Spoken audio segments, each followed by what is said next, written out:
নির্বাচন কমিশন সংবিধানের বাইরে গিয়ে বিএনপির ২০ জনের অধিক দ্বৈত নাগরিকদের বৈধতা দেওয়ার চেষ্টা করছে বলে অভিযোগ করেছেন এনসিপির নির্বাচন পরিচালনা কমিটির চেয়ারম্যান আসিফ মাহমুদ সজীব ভূঁইয়া।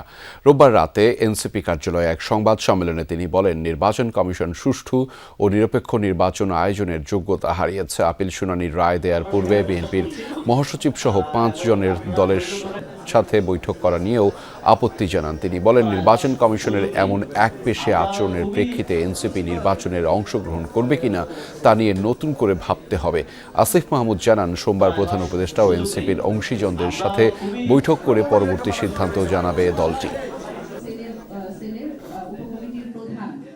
আমরা আজকে স্পষ্টভাবে বলছি যে নির্বাচন কমিশনের একটা সুষ্ঠু নির্বাচন, নিরপেক্ষ নির্বাচন আয়োজনের ক্ষেত্রে আমরা পার্টি হিসেবে জাতীয় নাগরিক পার্টি কোনো ধরনের কনফিডেন্স আজকের পরে আর পাচ্ছি না। এবং আমাদেরকে এই পরিস্থিতিতে এসে আমরা এই জাতীয় সংসদ নির্বাচনে অংশগ্রহণ করব কিনা এটাও পুনর্বিবেচনা করার সময় এসেছে বলে আমরা মনে করছি।